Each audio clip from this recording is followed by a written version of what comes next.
Hello students, welcome to the online lecture series of Advanced Concrete Technology. So far we have discussed 5 lectures based on unit 3rd. Okay, so in that we have covered the design strength, design concept of concrete, and also about entities of concrete like non-destructive tests.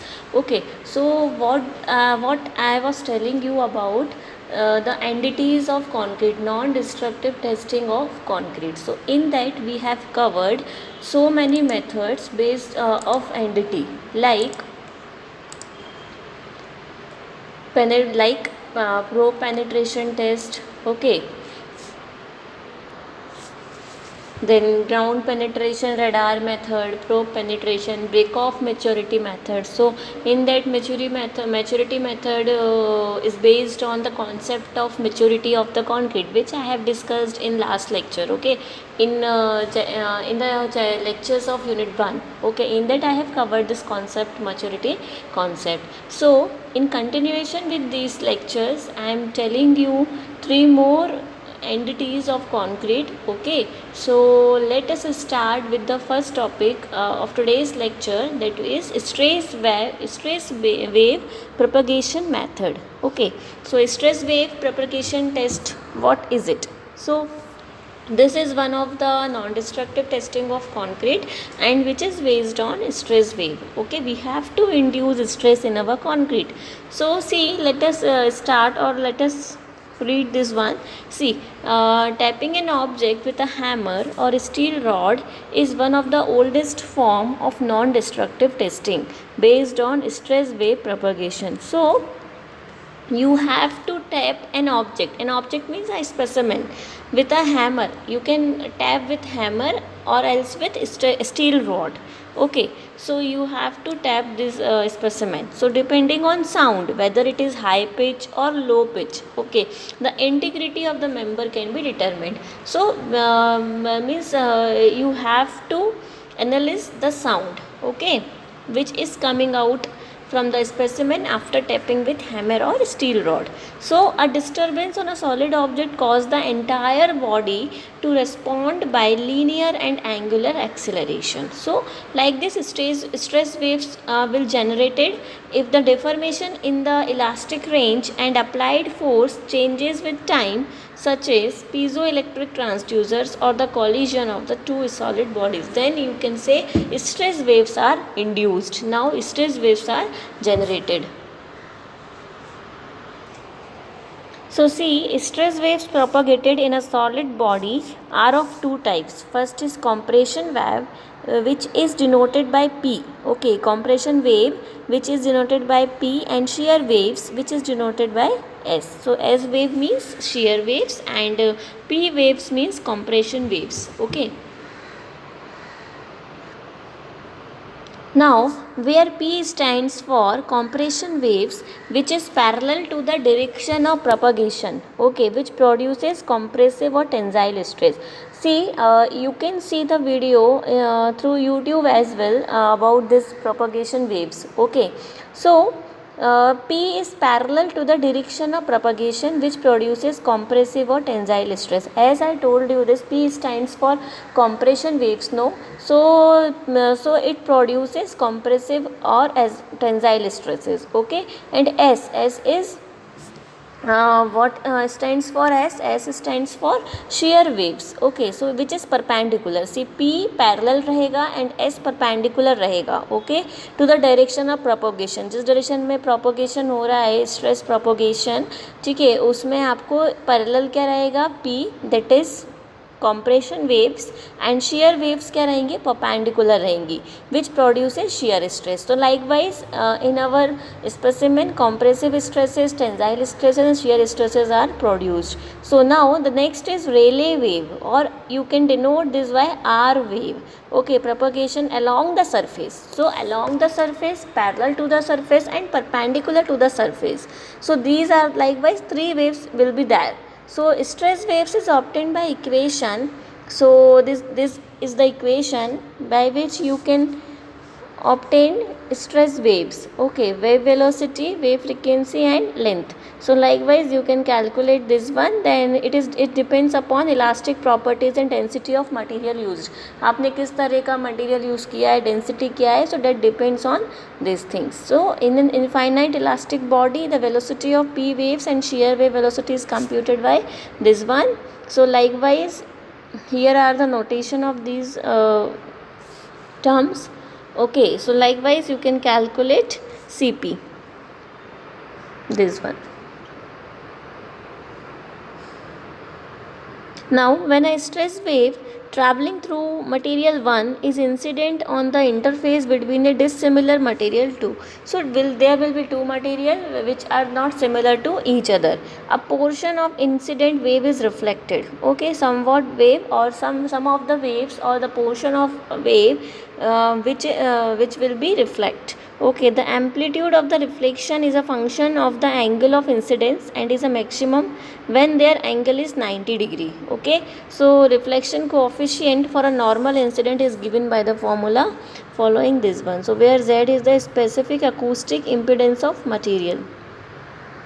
So here are the specific acoustic impedance. What is this? It is the product of speed and density of the material. Approximate Z value of some materials are as follows. So here these are the standard values of Z, like in air, medium. These are the three mediums: air, water and soil. So for air 0.4, then 1. For water this one, and for soil this one. So these are the three Z values. Okay, specific acoustic impedance. So likewise for concrete also this one, and steel. So NDT method based on stress wave propagation has proven successful for locating defect within concrete. Okay, if there is a permanent defect in the concrete, you can detect by this method. Okay, so because when the stress wave traveling through concrete encounters an interface with air, there is almost total reflection at the interface. So in the space, suppose a cube is there, उस cube में क्या होगा, हो सकता है air will be there. Okay, some medium will be there. So with the help of Z value, you can detect which is what is going inside that specimen. So what are the application or where this method is fruitful? So we can use to check the quality of structure, for monitor early age strength, to evaluate modulus of elasticity, and to check the quality of deep foundation piles and dams. So here this method is very fruitful. Okay. Now the next is electrical method, or you can say magnetic method. Okay, this one is also one of the NDT method, and also I am saying you just watch some of the videos which is present in YouTube as well, so you can watch, or for your better understanding you can view that video. So the next is electrical or magnetic method. So see, recently some electrical methods have been employed for determining the moisture content of hardened concrete. Okay, so tracing of moisture permeation through concrete and determining the thickness of concrete pavements. So at these places we can use electrical method to find these things. I am telling you, determine moisture content of harden concrete, hard concrete में कितना moisture present है, tracing of moisture permeation through concrete, okay, and determining the thickness of concrete pavement. So here you can use electrical method. The accurate determination of the moisture content of hardened concrete, okay, is required in connection with creep, shrinkage and thermal conductivity. See, creep, shrinkage, thermal conductivity, these all are directly depends on the moisture content present in the concrete. So you have to detect moisture content for that specimen.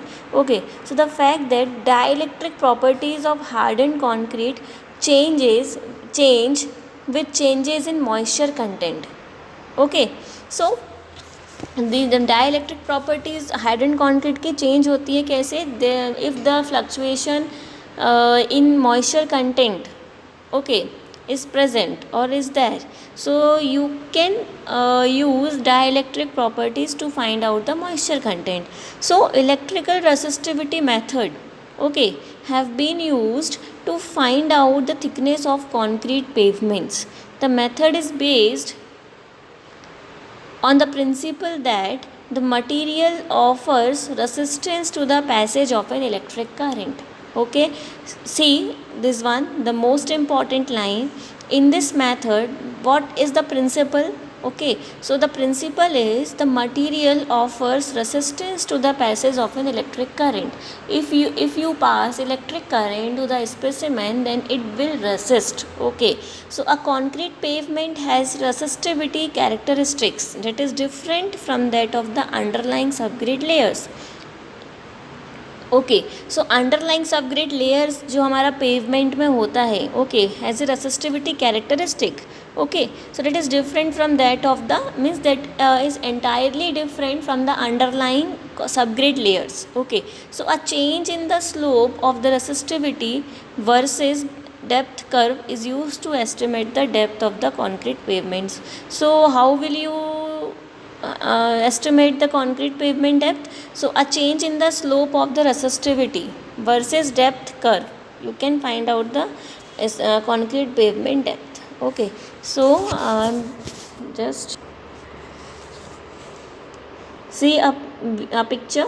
A view of resistivity meter will connected with Vernier 4 probe ready to measure the resistivity of concrete. So this is the instrument by which you can find the depth of the pavement by electrical method.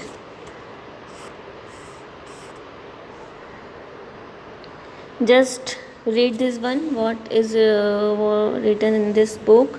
See, electrical magnetic method is used to gain the information about the quantity, location, condition of reinforcement to determine the strength of reinforced concrete member. So this is also one of the important thing here. We can detect the quantity, location and condition of reinforcement by this method. Okay, but in MS Shetty book it is written here that you can find out the pavement depth. Okay,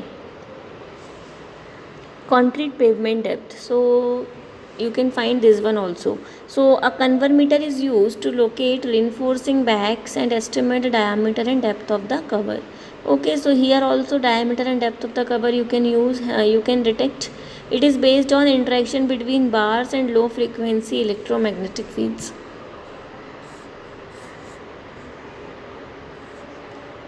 So this is the important thing here. The resistance to flow of magnetic flux is called a reluctance, which is analog to flow of current in an electric current. This is the definition of electrical method. Now the next method is nuclear method, or you can say radioactive method. Okay, so nuclear method, radioactive method means rays. It depends on the rays, or we will going to use rays. Okay, in this method. See, nuclear method involve a source of penetrating electromagnetic radiation and sensor to measure the intensity of the radiation after it has traveled through objects. Means just imagine some concrete cube is present or in front of you. Okay, and you have to detect its properties with the help of nuclear method. So how will you detect the properties by nuclear method? You have to induce some rays, okay, or you have to penetrate some rays into your specimen, and by what medium that rays will passes, okay, in that specimen, that will give you the properties of that specimen. Means to measure the intensity of the radiation after it has traveled through objects. Means object से travel होने के बाद जो उसका intensity रहेगा radiation का, from that will obtain certain characteristics of that specimen. So the use of X-rays, which type of rays we are using here? X-rays and gamma rays for testing properties of concrete. So X-rays are so how will you produce these X-rays and gamma rays? So X-rays are produced by high voltage electronic device, and gamma rays are produced by the byproducts of the disintegration of radioactive isotope and its age. So this will be the important line here, because the probability of this means it has more probability to come in your exam. If the exam pattern will be on MCQs, then this will be the means important one here. So just remember it, just keep in mind here how the X-rays are produced, how the gamma rays are produced. Okay, so X-rays from high voltage electronic device and gamma rays from the byproducts. Okay, so while the penetration of X-rays depends on the voltage of the generating instrument. So the selection of a source depends on the density and thickness of test object and on the exposure time that can be tolerated. Nuclear methods have the ability to check into concrete. They are cumbersome obviously and require trained and licensed personnel. मतलब we cannot do nuclear method testing because it needs skilled person, it needs trained person, okay, licensed personnel. They only can perform this test, okay. So that's why these are not in common use or the conventional method of detecting the strength test of concrete.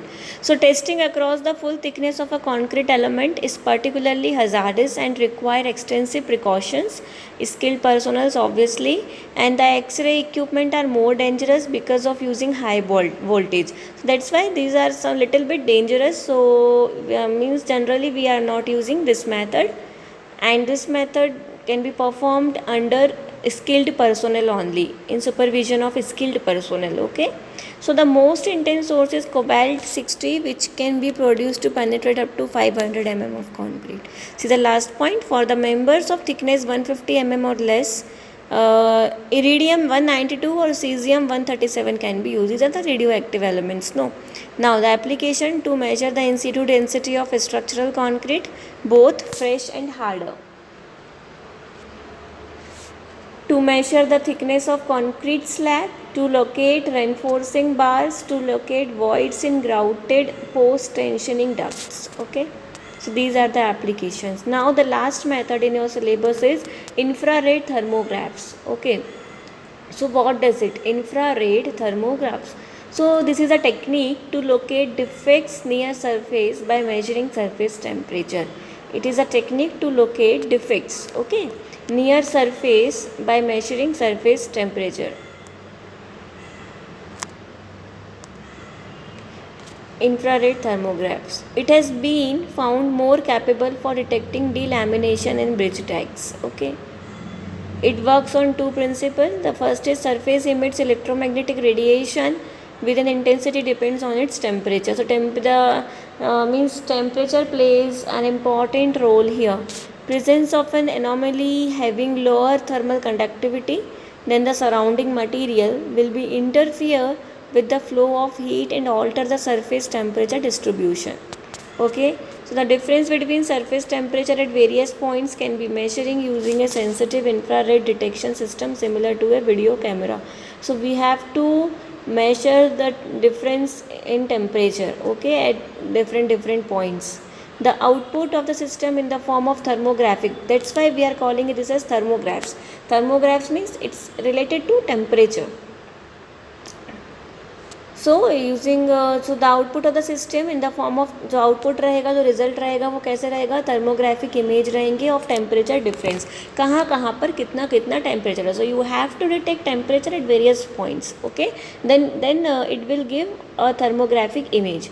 When concrete exposed to heat or hot due to sunlight, the surface temperature of delamination is higher than the surrounding concrete, obviously. So see, this is the hot spot. See, effect of a void on the heat flow. Okay, so these are the hot spot here. Okay, means temperature is too much here, and here this is the cold spot, so temperature will be lesser here. So the surface temperature of delamination is higher than the surrounding concrete. So at right, when there is a loss of heat from concrete to surrounding air, the surface of delamination is cooler than the average temperature of the solid concrete, like here, cold spot. And so this is the conclusion here. Okay, so this depends on the temperature variation at different points in the specimen and will give the result in the form of thermographs. So these are the entities non-destructive testing of concrete. Okay, so in that we have so many techniques, but some of the techniques need skilled person or trained personnel and licensed personnel. Okay, they only can perform these tests because these are risky. Okay, these are dangerous operations. Okay, so we cannot do this one. So just for your knowledge, keep in mind what is this and what are the methods which we can use for testing of our concrete. So conventional method like is rebound hammer, pulse test, pulse velocity test. These are the standard entities. And destructive test, you all know, as I know that you all know what are the destructive tests is. Okay, like compression test, tensile stress, those that will be the destructive and non-destructive tests. So here we have concluded all the topics of unit 3. Okay, now from next lecture onwards I am going to start unit 4th. Okay, so just listen this video carefully and do watch some of the videos from YouTube based on these entities. Okay, for your better understanding, that will be good. Okay, so thank you all of you.